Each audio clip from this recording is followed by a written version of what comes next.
You're listening to the AFTERBUZZ TV network, now the largest new media platform on the web, and your #1 source for after-show entertainment. Very good, Gene. Johnson.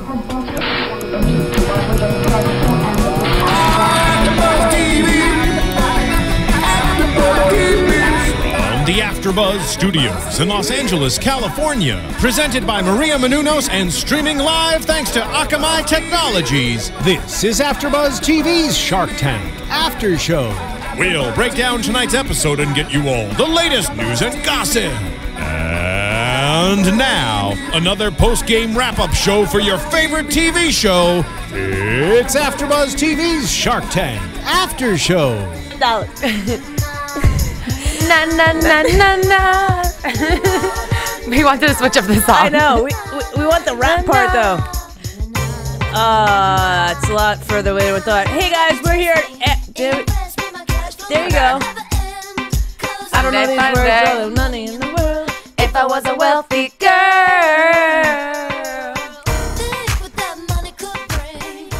All right, here we are. Shark Tank AFTERBUZZ recap show after show. I believe it's episode 21.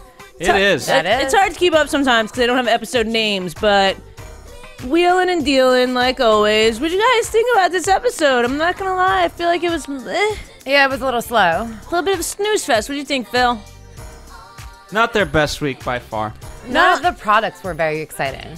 I was just gonna say, I was gonna ask, is it because the products were, I think we could kill this song. Yes. Thank you. Thank you. No. He just wanted to make sure that we didn't start singing again. I think that's what Phil was trying to do. Well, were we that bad? Don't answer that.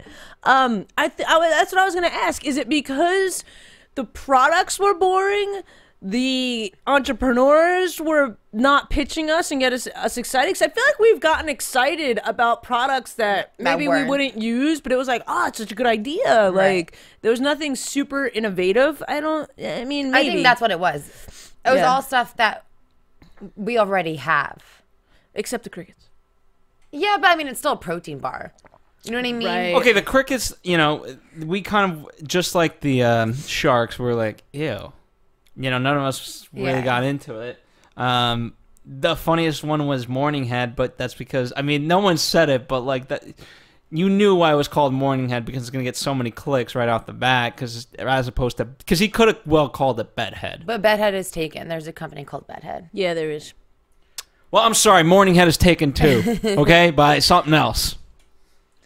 Oh. Ew. That's all I have to say about that. Okay, wait, are you serious? Are you no one? You guys tell me you guys didn't make that connection. Did not. No. Mark kept laughing every 2 seconds, and I know we're going to talk about each product, but right off the bat. I thought he was laughing at the fact that pretty much this guy's trying to make a business out of putting a diaper on his head. That's what I thought too. I don't think he was laughing about the fact that. I think he was. I think he so knew why this company was called Morning Head. Ew. Am I like that naive? All I kept thinking about was like, oh man, this sucker totally wanted to name this Bedhead, but it was taken. That's all I kept thinking about. I was like, he got screwed. Morning Head was what was left. Yeah, I think for me, we'll get to it. But I guess that is funny. See? All right. So first, into the tank, we've got Pat from Salt Lake City with his eco-friendly energy bar called Chipotle. Yeah. Chipotle. Chipotle? Chipotle? Chipotle? Chipotle. He wants $50,000 for 5% of his company. And, I mean, I don't know, like I get what he's doing here. I don't know that I would feel comfortable eating it either. Right. I mean, I have tried crickets before. Just for shits and giggles? Yeah, because my dad always used to be like, you guys need to try everything. So, like, I've had cheddar-flavored crickets, and I think I've had chocolate-covered crickets, too. And they're just really crunchy. You don't really taste anything. So, not that but I, like, don't go out looking for cricket meals. You know what I mean? So, I don't think I would necessarily choose this protein bar over, I don't know. Because you've had it already, or you're not, like, I'm not a big grossed out. negative for, it's not a negative for you. No, but it's for sure not a selling point.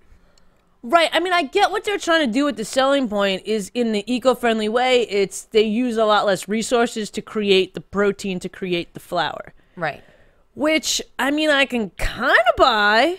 I think a lot of it's BS. Is it? I think it might be a lot of BS. It's kind of like a lot of the, eco-friendly clothing and all that. That's totally. A lot of BS. But, I don't know. I mean, he's selling it. He made he made $50,000 a little under a year. Yeah. He's selling it to like natural food stores, gyms, cycling stores, and like CrossFit places. Yeah. So it's like, I feel like a product like this, you kind of have to sell that way. Like you need to get the street credit, so to speak. If that's what he's going to focus on, the protein bar, it's like being in the gym says a lot. Yeah. Because I feel like the gyms would be like, your product's crap, or okay, we'll have it here. I mean, I would love to see the nutritional label on these. I think it's a really good idea. And I eat a lot of protein bars, and my boyfriend, he's a trainer and a bodybuilder, so he eats a lot of protein bars, and he'll be the first one to say a lot of it's just sugar and fat. Yeah. So they're really, I mean, obviously you have the protein in there, but I would love to see how the rest of the bar is, like what's made up of it, Right. Is it all around better for you, or is it just a different source of protein?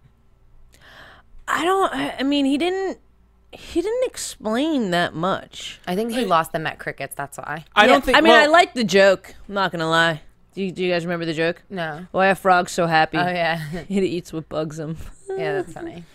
The arguments about sushi, I think, could have been an okay one, but Kevin just had him right off the bat. Okay, it took this guy 20 years to get sushi acclimated into the American culture. Right. And so. Right, but it wouldn't. I don't think it would take him 20 years. Like people are already eating like you know what I mean? It's like when or eating sushi, which is raw. Right. You know what I'm saying? So I feel like now that people are like open to the possibility, it would take a long time, but I don't think it would take another 20 years. No. I don't think so. I mean, I think he's selling them for a great price too, $2.99, $1 to make them. Right, which isn't that great of a margin. I think at the beginning it was $1.19, and then he wants to get it down to $1. Right. So Robert right away, he's just like, snakes, bugs, they freak me out. I'm out, like right away. And I was kind of like, whoa, all right. Like I didn't expect them to hesitate so much to eat it. Did you guys expect that? Like, I thought, like, being up there, being, like, successful, well-versed, experienced people, they would have been like, all right, I can eat a cricket. I'll be okay. Yeah, definitely. I didn't expect as much resistance as we kind of saw. What do you think, Phil? I mean, to some degree, you also have to kind of wonder, like, I mean, not that this ever happens, but who are these people that are coming into the tank? I mean, they could be feeding me poison for all I know. And so, if I hear the word crickets, I'm like, I don't have to. I'm not obligated to try. You're going all like, there's like resin in there, aren't you? Yeah, no, I don't think that they were necessarily worried about that. I think they were just trying to up the drama a little bit. Yeah. And then I thought it was very interesting what Mr. Wonderful had to say about the crickets being the lucky bug. And in some places, like China, they're that if you kill the lucky bug, you're like doomed or something like that. And I was like, all right, to me, something like that is more of a negative than the fact that it's just a bug. A negative as to why you wouldn't want to eat the protein? A negative to why I think they would have a harder time selling it. Because if people, like a lot of people believe in that like Chinese calendar and good fortune. And, you know what I mean? Like a lot of people believe in that culture of like good luck or superstition. That's the word that I was looking for. So I feel like, you know what I mean? Like you're cutting out a lot of people. Yeah. You know? Anyway, Barbara was pretty much like, it's going to be a long journey. Long journey means at one place or another, she's going to have to invest more money. So she's pretty much out.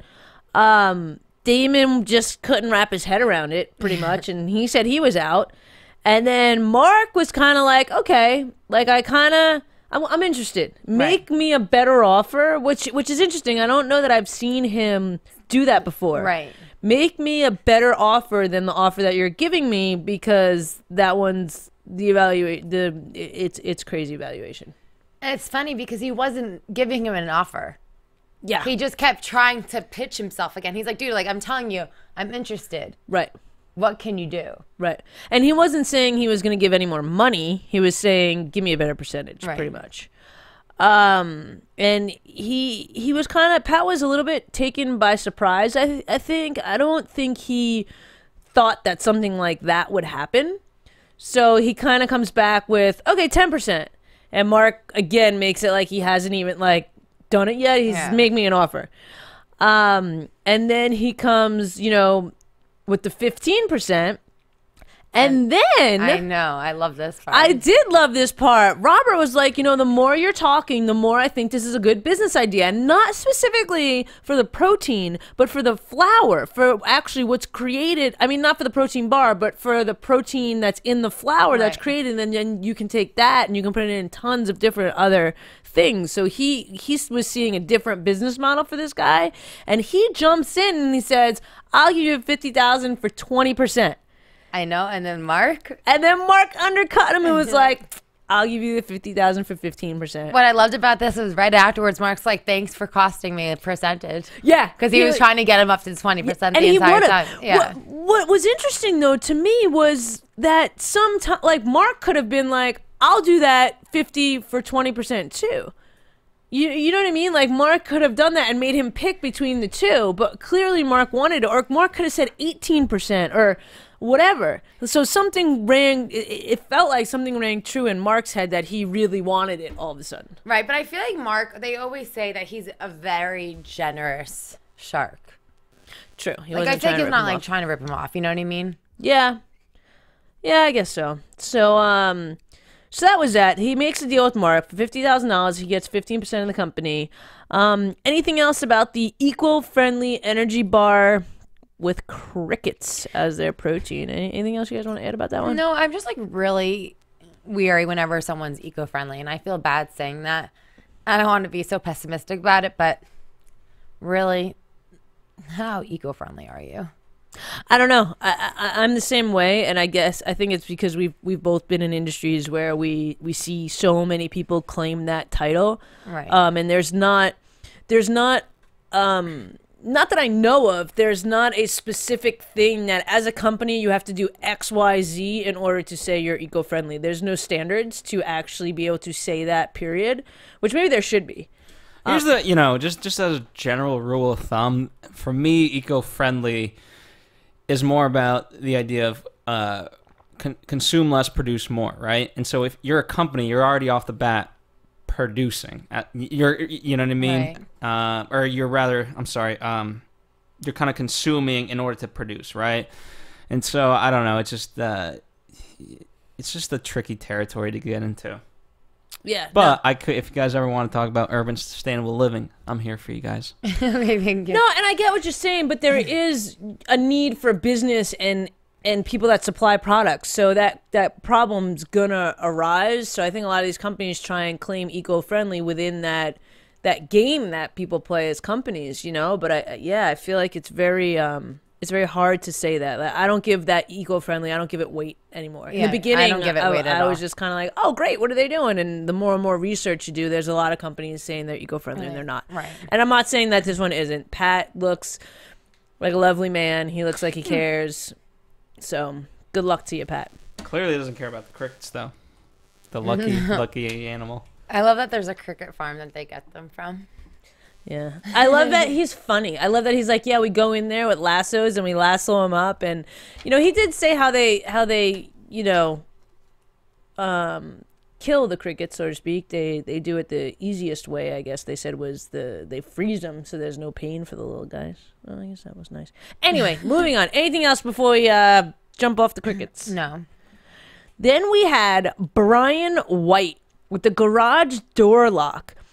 What do you guys think about this right away? Okay, so I'm going to be totally honest with you. My house growing up has been broken into several times, and it's really freaking scary. And no matter What's the address? Stop. It's in New Jersey. Anyway. My house in New York was broken up too. Yeah, it's really scary, and we live in a lovely neighborhood. You know,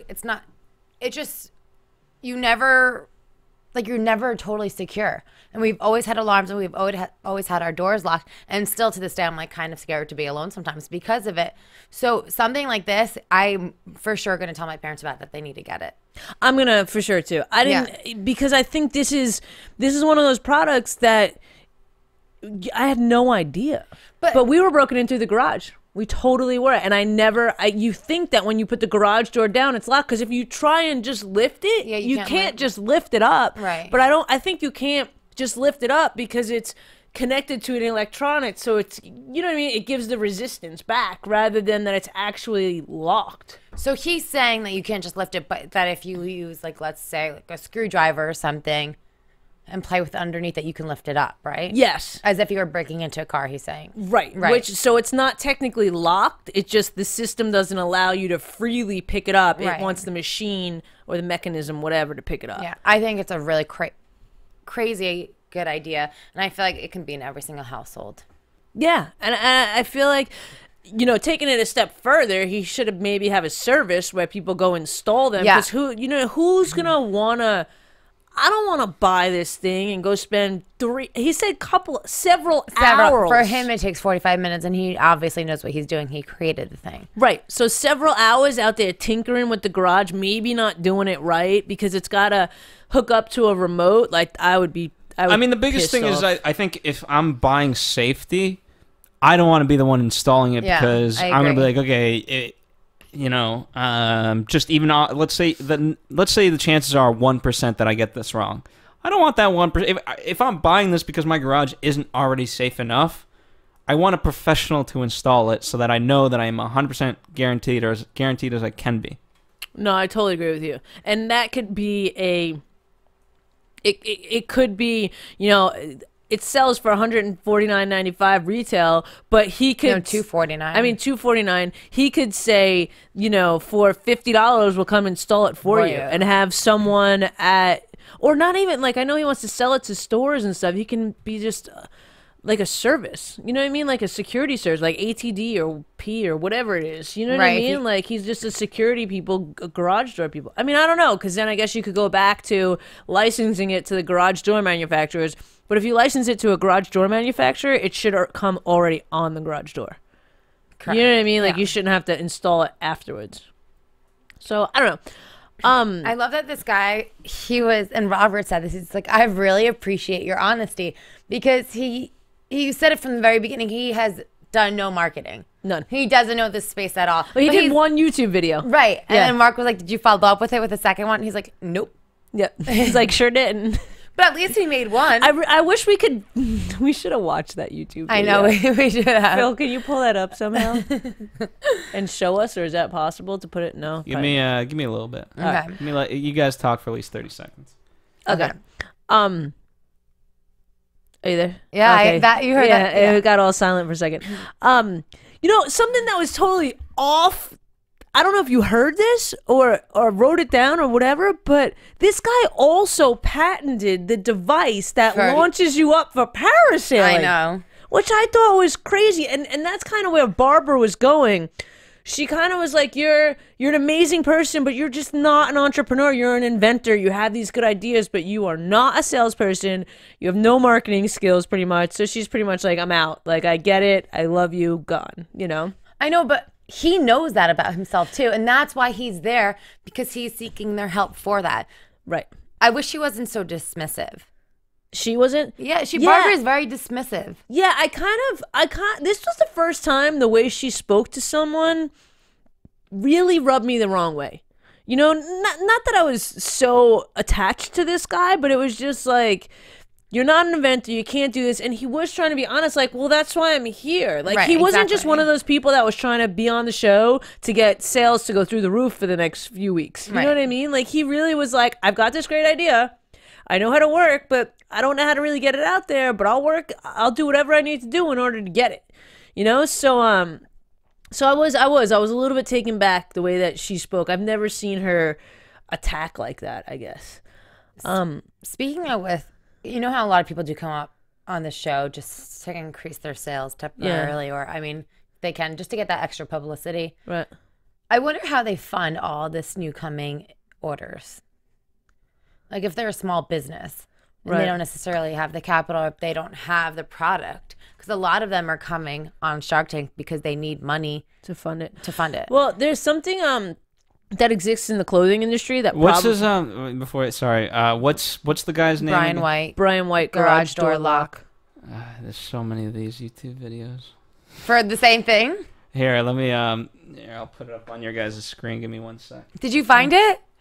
This guy. I found too many. He said he only had one. Yeah, but it's not that it's his. It's the fact that there's. Oh. Yeah, Put like original. Put his name, Brian White. For those of you watching, we're pulling it up. Yeah, we're pulling it up. Well, I'll keep talking while you pull it up. You know what I mean? But it's like, where the heck is this? Oh, keep looking. All right. But obviously a lot of people have it. Yeah. Well, real quick though, to answer your question, I know this is true for the fashion industry, and I'm sure it's probably true for other industries as well. If you go, they have these things called factors. You know what factors? It's like if you go to the factor and say, hey, I've got an order for $100,000, they'll like front them the money, Right. and then they'll act as the collector and collect the money. It's almost With like you an sell the interest, PO. right? Yeah. It's almost like you sell the PO over to them, and they own the order, and they give you money to produce it, and then they collect the money, and then they take their fee and their percentage and stuff like that. So I'm sure, I mean, that's a good quality problem Right. to not be able to produce, you know? Of course. So pretty much, yeah, he did the one video, and I like that Mr. Wonderful kind of stood up for him, which I've not seen a lot of either. After Barbara kind of tore him down, he was kind of like, easy. Mr. Wonderful sticks up for a lot. I mean, as much as he breaks people down, Yeah. if he likes someone or if he likes the idea, he'll let them know. Yeah, no, that's true. And, you know, he said that he's got to get one, but it's not really evident on how he's going to make the money back. And he's, you know, all about the money back, which makes sense. So he was out. Mark pretty much was like, you don't have the infrastructure for sales, which Mark, you know, says a lot. Is this the video? This is the video. All right, here we go. Let's take it. Here we go. Let's see what Brian White did. Breaking into a garage in 6 seconds. Luckily, dun, there's dun. music to it. Oh, there we go. All right, so we got a piece Oh, of wood wow. in there. We got a Slim Jim. What? Wow. Whoa! That is pretty freaking easy. Breaking into a garage. 1, 2, 3, 4, 5, 6 seconds. The door's open. And it wasn't even that loud. Get your garage door locked now. That's crazy. That's so crazy. But so, or The get website, a garage by the without way- windows. the website, by the way, is called elocksys.com. Okay. It's not garage. I thought we were gonna see Brian. I mean, I would have assumed that he also made a YouTube video showing how to install. Yeah, I don't know if that I mean, was the this right video so- has 1.4 million views. the one you just. Get it, Brian? Yes. Wow, that's crazy. Crazy. Okay, so Mark says, you know, he doesn't have the infrastructure to build sales, which again, I feel like that's kind of why he was there. He didn't know how, he didn't have those skills. He didn't know how to do that. Correct. But he said he's out. And then Damon says, he said, I'm going to make you a Kevin play. Right. You know, he's like, I'll offer you $275,000 for 40%, but it's contingent on a licensing deal.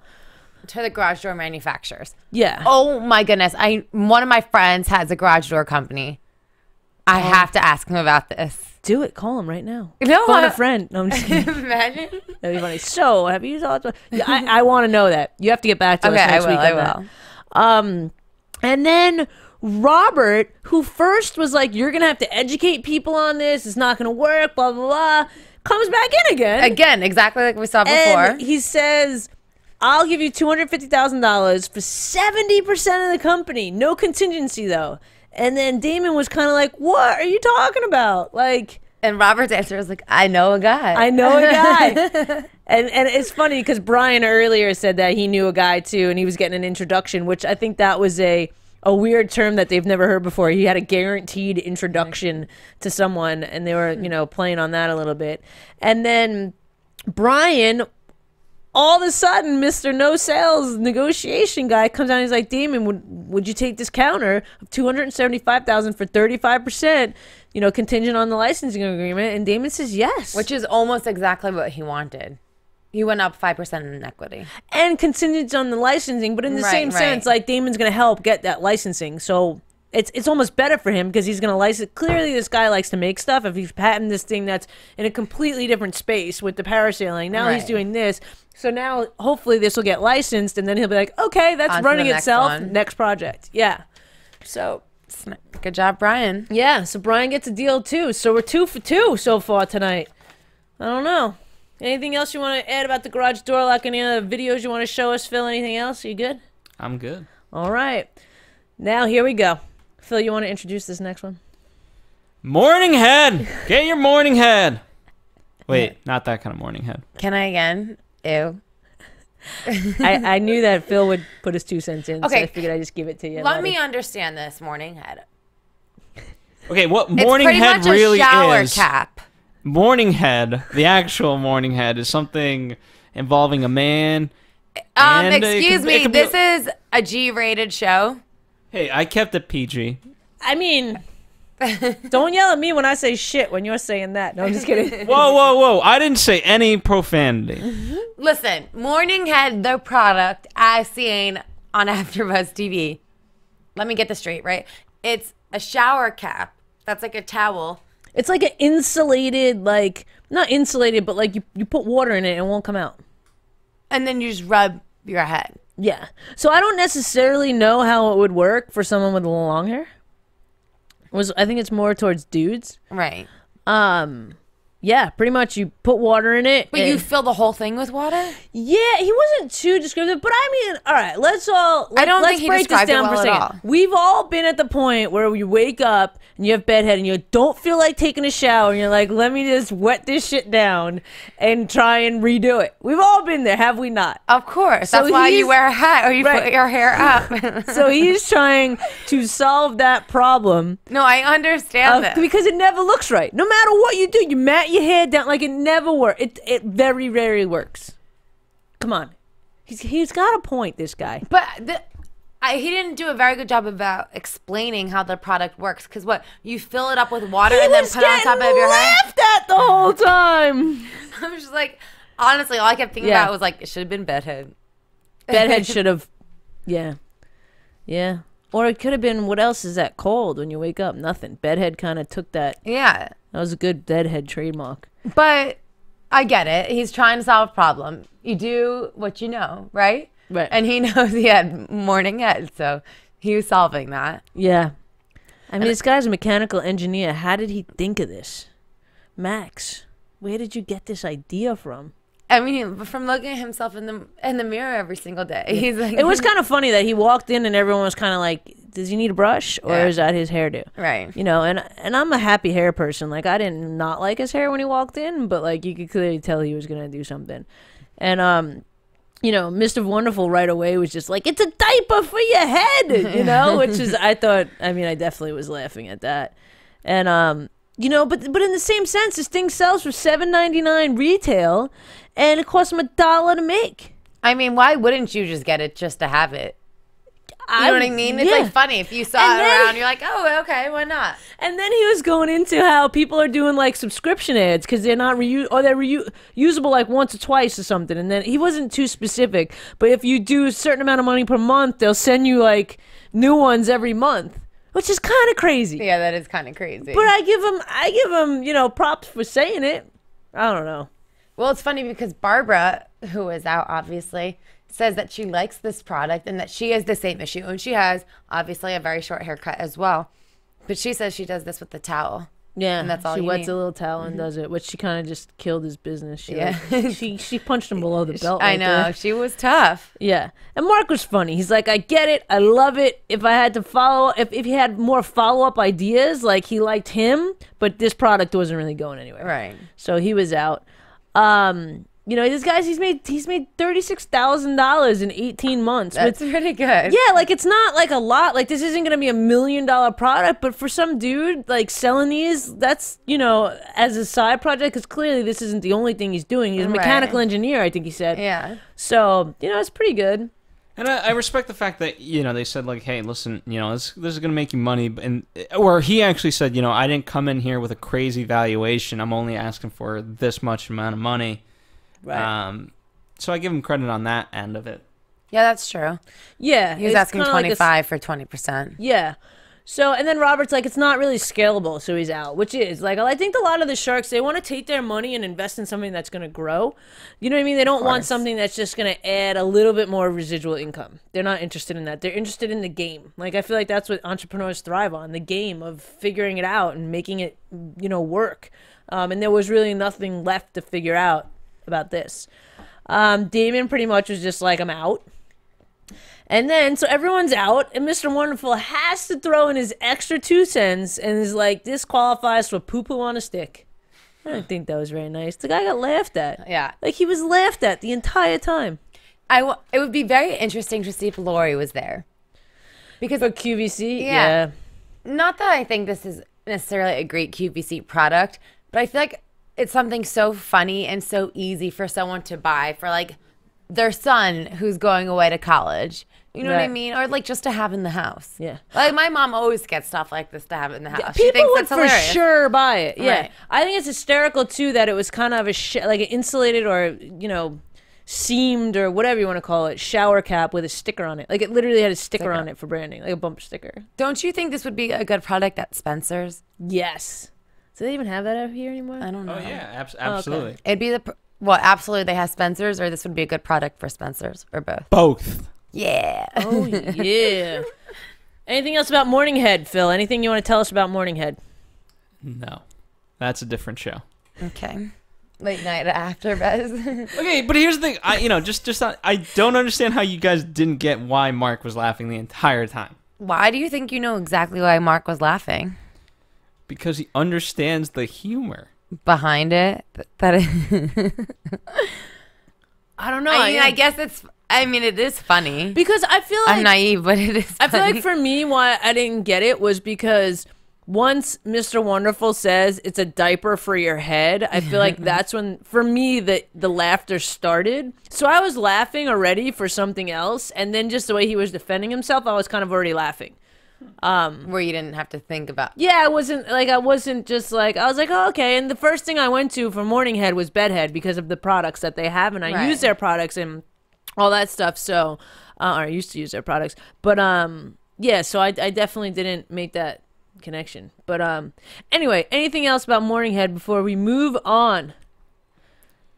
He needs a better website. Pull it up. Yeah, pull it up. You guys didn't catch the cue, did you? If he needs a better website, he should go to squarespace.com to get that website. I got you. Took me a second. I was like looking for it.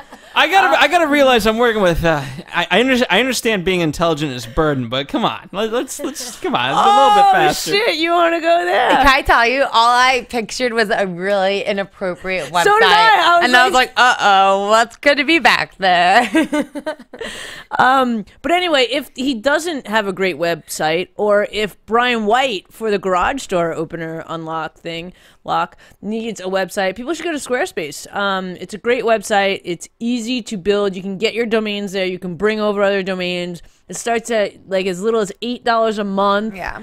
They have like actual people you can talk to around the clock about your problems if you come into any while you're creating your page. I'm going to use Brian White as an example only because, and I know we'll talk about Kristina's success story, but in terms of Brian White, no, one of the things is he didn't really have his social media set up, and so, you know, with Squarespace, you get to create your own cool-looking website, and it taps into all the different social medias, which clearly Brian White wasn't doing, and so there, boom, you got that. Second, you're an entrepreneur, you can sell stuff, e-commerce, you know, so many people are going into the Shark Tank now and saying, hey, you know, 70%, you typically at least 50% of sales are online. Yeah. And, you know, there's some that are, you know, making 100,000 upward just on that. And so, you know, obviously having a great website for any business person is really important. And so with Squarespace, they make that pretty much easy. And then Kristina, she has a great success story. I do. Well, my personal website, KristinaZias.com, is on there, and it's really fun. What's the website again if you want to plug it one more time? My website, KristinaZias.com. Actually, what it's really useful for me is because I link a lot of these videos to it, right? And I link a lot of, like, I do fashion tutorials and stuff like that, so I'm able to link all my my website. Seriously, all you need is the URL, and you just put it in, and you can play it straight on your website. And it's a really great format too. Sweet. And I actually did see a commercial on TV, and it was a pretty clean, sleek-looking commercial. Yeah, they have a lot of great formats. I believe, too, there's a deal. If you guys go to squarespace.com and type in promotional code Shark Tank, I think there's an additional 10% off or something like that. Is that true, Phil? Oh, yeah. You know we dial you guys in.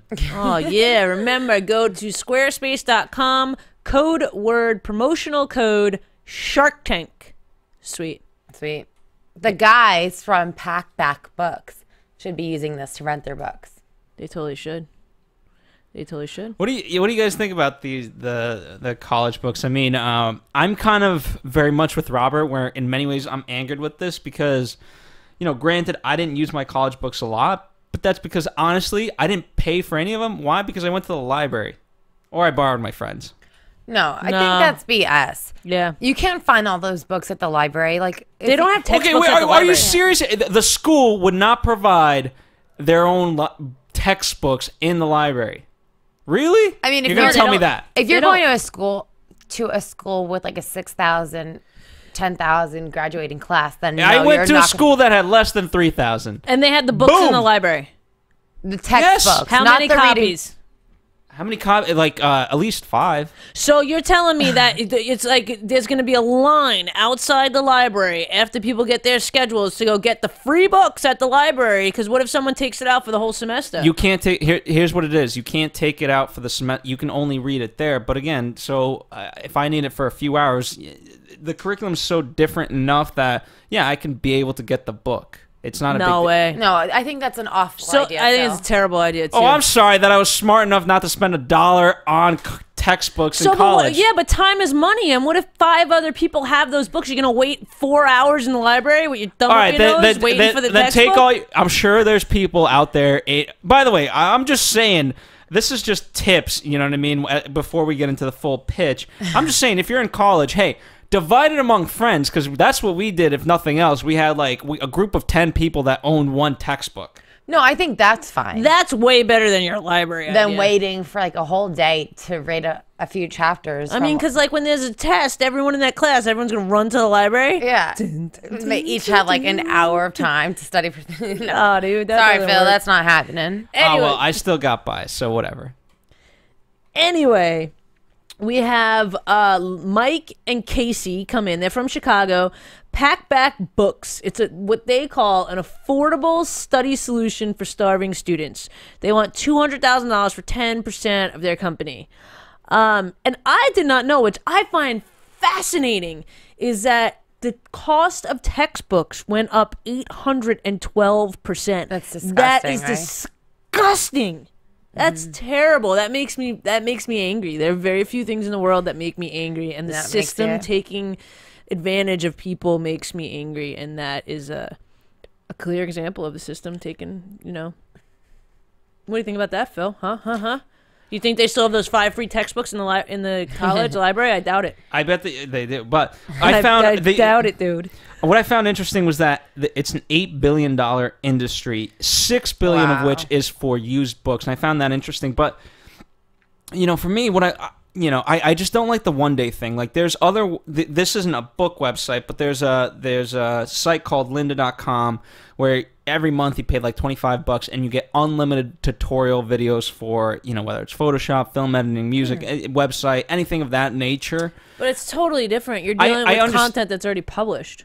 I understand, but what I'm saying is, you know, I mean, it's twofold. I'm kind of more preaching here rather than talking about the product, and I understand this. What I'm saying is, you know, sometimes people get so hung up on the idea of education. You can buy your own education, and it doesn't have to be that expensive. Like, again, for me, lynda.com, I've used it kind of throughout the years, and I've been able to educate myself, and there are other ways to learn.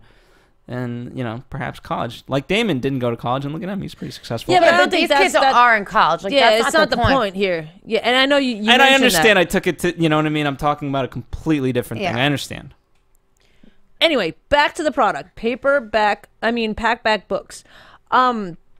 I actually think it's a great idea. Yeah, so for $5 a day, you can pretty much rent a book. You can rent a book. It's and Obviously online only, right? only online, and you can also, like, they're creating a way, because they're creating a win-win for themselves, because pretty much, like, seeing that $8 billion industry, $6 billion of it is for used books, like, those publishers don't get royalties on when a book gets sold and sold and sold. So they're actually going to have licensing deals and get deals for the publishers to get money back. So of course they're going to say yes, because they're not making money off these used books. So I feel like that's going to be an easy task to do. So then how come they only have one publisher so far? I think they're kind of new, and I don't think they know how to make those deals, maybe, and I think that's what they're there for. But I think it's, I mean, gosh, when I was in college, I didn't read the textbook. I read the textbook the day before the test and was like, what do I need to know for the test? Yeah, me too. I mean, I feel like, and again, like, I can go off on a tangent too about our education system, but I don't, you know what I mean? Like, for what they're trying to do, I think it's a brilliant idea, because it is. Books are expensive. You got to lug them around all the time. Nowadays, too, like, every kid at college probably has an iPad or this or that. Right, so they like, can just get it right with them. Right, they can just carry their iPad and have all their books on it. You can highlight it. You can do this, that, and the other thing. And also, too, I mean, I don't know, am I talking about smart, Phil? Am I the only one that thought when you're seeing it on your iPad, why don't you just screenshot the book and then you have it? Take a screenshot of the pages of the chapter you need. Call it a day. Smart. Yeah. You so smart. You clever. I mean, I'm just screenshot saying. everything. Why would you rent it for 5 days? You spend one day, you screenshot the whole book, you print it out, you got the book for $5. Here's what I mean. In terms of the $5, you know, I know they couldn't really get into the territory of more. I'm sorry. I know. I know they couldn't get into the territory because publishers are kind of doing the overall electronic book things, but I would have liked to see different tiers of this. Okay, $5 for one day, or what's like a month look, what's like a semester look. You know what I'm saying? Yeah, And I that like might that. change. That's smart. Yeah, that might change. I feel like that could change.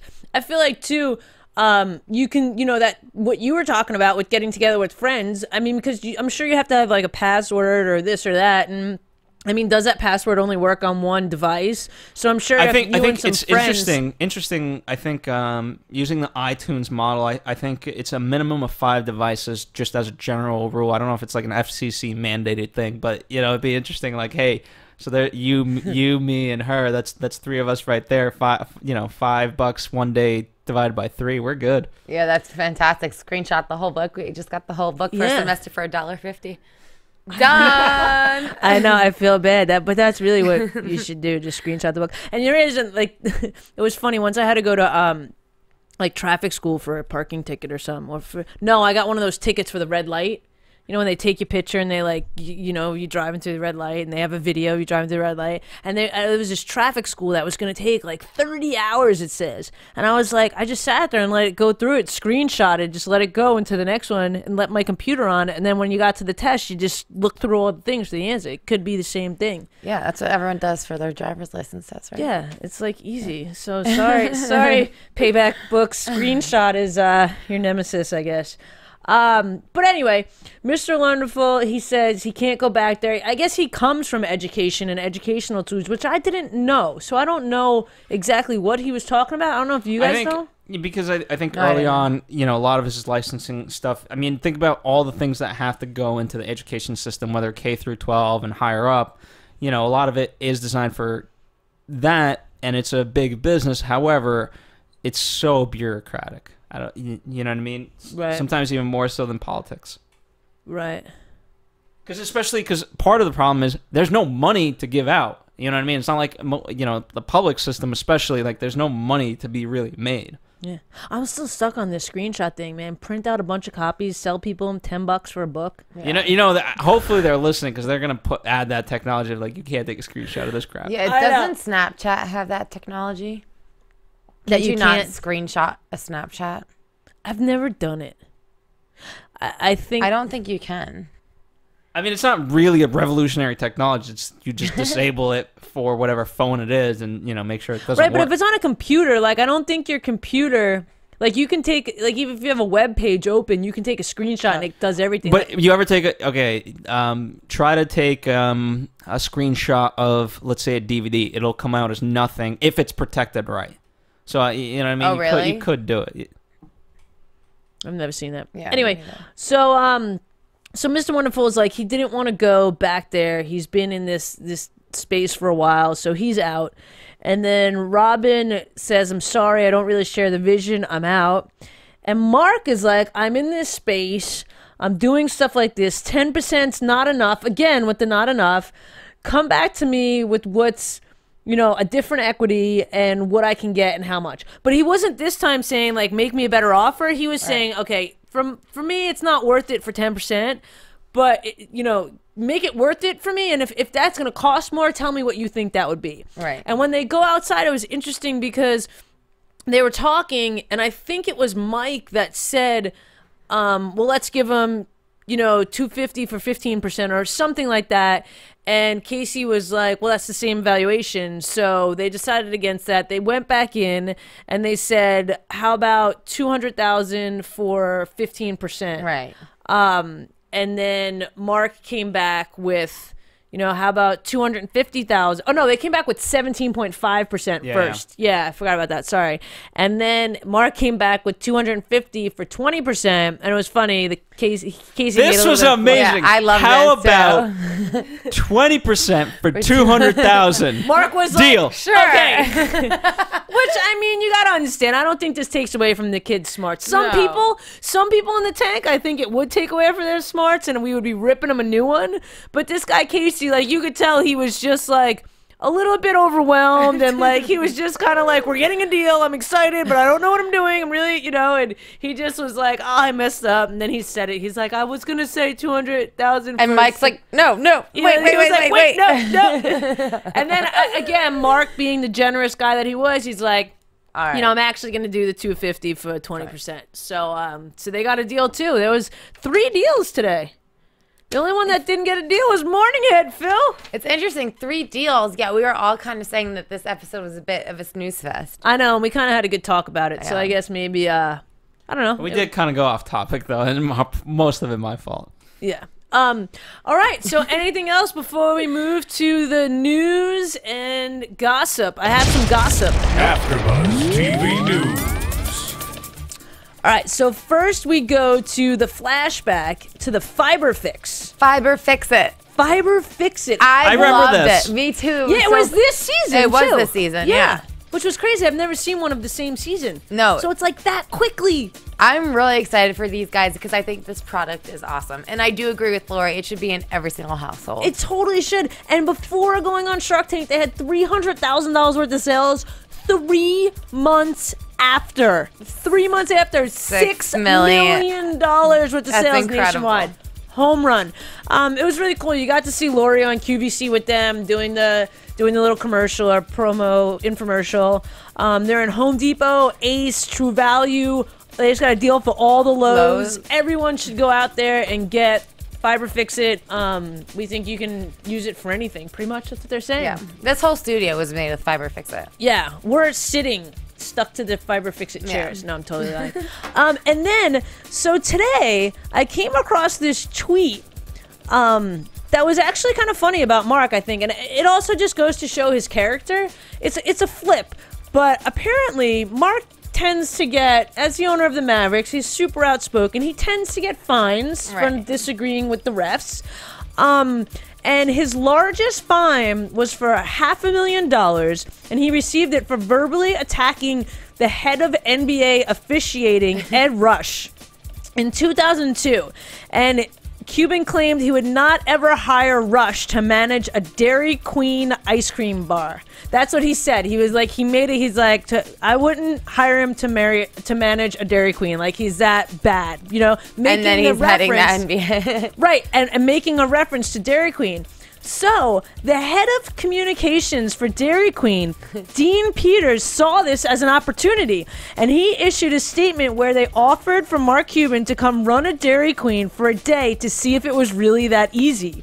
And they totally didn't expect him to show up, and Mark Cuban showed up, And they were like, if he does show up, he'll probably show up for like an hour or two. He showed up at 6:30 a.m. and he was there until 2:30 p.m. like a normal employee when they told him to go home. And Dairy Queen estimated for this whole thing, they received about $10 million worth of publicity for this. Wow. How crazy is that? But That's I think incredible. It's cool. By the way, that's a win-win because it just only helps promote Mark as well, you know? Right, total win-win. But I think it's crazy that he was like, in the midst of anger, being like, I wouldn't even hire you to manage Dairy Queen. Like, you're so terrible. And then Dairy Queen's like, yo, is it really that easy to do this? And he's like, all right, I'm going to come see. You know what I mean? Like, so I think it was really cool. stand-up of him to actually go do that. So that was the news. And I don't know, predictions I think are kind of hard for this show. And now, your AfterBuzz TV predictions. We're coming up on the season finale soon. Three more, right? I don't know. I'm gonna be 4 more, totally something like honest with you. I taped this episode and the previews were cut off. Yeah. The only thing that I think I heard, and I don't know, Phil, if you saw them, was that someone was asking for $258,000 for 3%. Wow. It was like the weirdest. Not like 260 for 5% or 250 for 2%. It was like $258,000 for 3%. What is 3%? I don't know that valuation off the top of my head. I mean, it's got to be a lot. 250,000 for 3%. Be like 20, like $10 million valuation. No, but like, I mean, what are you gonna do with 3%? I know. Yeah. So I thought that was weird, but besides that, I mean, love the show, love watching it. Thank you guys so much for watching, listening. If you have any comments, questions, please send them to us. You can always find me on Instagram and Twitter at I am Stef Z with an F. What about you? Where can we find you? You can find me on Twitter and Instagram at Miss Zias. And her website's done by Squarespace, KristinaZias.com. And MissZias.com. Oh yeah, where can we find you, Phil? Here at AfterBuzz. Yes, follow us here at AfterBuzz on Facebook, Twitter, Instagram, and of course, every Tuesday night, I will be on the TV, on Oxygen, in Chasing Maria Menounos at 10/9 Central. So definitely check that out. Yeah, that's right, I said it. You're a TV star now. Oh yeah. Yeah, I'll be making investments soon. Pitch me. All but you right. got to see what I'm into. Chasing Maria Menounos. Dude, Oxygen. morning wood. Ew. Morning wood. Bye. Sunday fun day. See you later. From executive producers Maria Menounos, Kevin Undergaro, Phil Svitek, and the entire AfterBuzz TV staff, we would like to thank you for listening to the AfterBuzz TV network. To watch or listen to other after shows and post comments or questions, be sure to visit AfterBuzzTV.com. I'm Sir Richard Wentworth, and this has been a presentation of AfterBuzz TV. Buzz. See you later. The views expressed herein are those of the hosts only and do not necessarily reflect the views of AfterBuzz TV or its owners or principals.